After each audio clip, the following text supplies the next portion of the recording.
રેન ખતરો. એકસાથે 3 વરસાદી સિસ્ટમ એકબીજાથી ટકરાઈ શકે છે,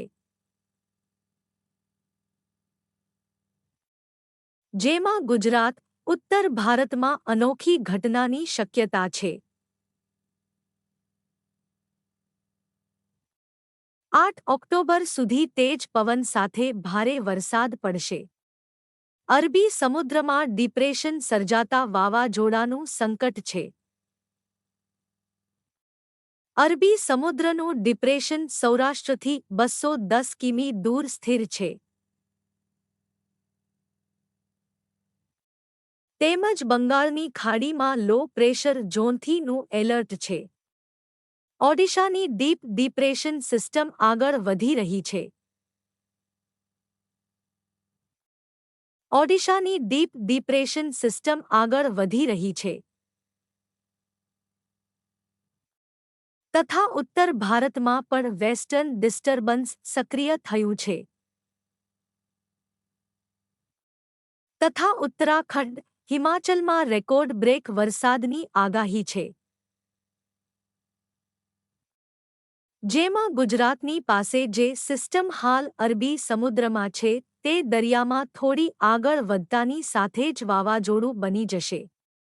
હવામાન વિભાગે આપેલી માહિતી પ્રમાણે અરબી સમુદ્રમાં હાલ સિસ્ટમ ડીપ ડિપ્રેશનના રૂપમાં છે અને આગામી 12 કલાકમાં આ સિસ્ટમ વાવાઝોડું બનવાની શક્યતા છે.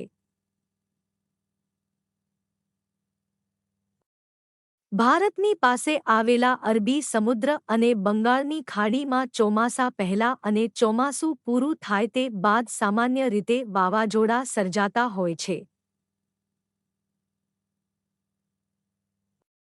3 ઓક્ટોબરની સવારની સ્થિતિ પ્રમાણે આ સિસ્ટમ ગુજરાતના દ્વારકાથી 240 કિલોમીટર, પોરબંદરથી 270 કિલોમીટર, કચ્છના નલિયાથી 280 કિલોમીટર અને પાકિસ્તાનના કરાચીથી 400 કિલોમીટર દૂર છે. હવામાન વિભાગની માહિતી પ્રમાણે આ વાવાઝોડું આગળ વધીને 24 કલાકમાં ગંભીર ચક્રવાતનું સ્વરૂપ ધારણ કરે તેવી સંભાવના દેખાઈ રહી છે. એટલે કે વાવાઝોડું બન્યા બાદ પણ તે વધારે મજબૂત બનશે.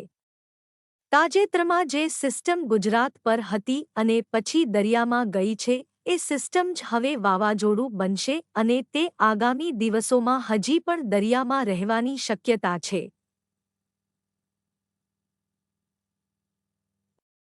સિસ્ટમ દરિયામાં જેમ જેમ દૂર જશે તેમ તેની અસર ઘટતી જશે. હાલ આ સિસ્ટમ દરિયામાં છે અને આગામી 2 થી 3 દિવસ તે દરિયામાં જ આગળ વધે તેવી સંભાવના છે.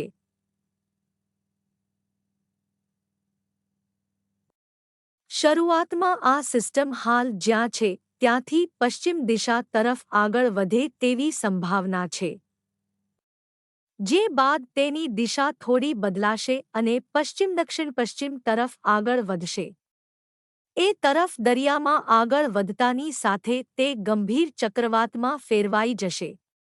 જો કે હવે તે ગુજરાતથી દૂર હોવાને કારણે રાજ્યમાં તેની અસર વધારે થવાની શક્યતા નથી.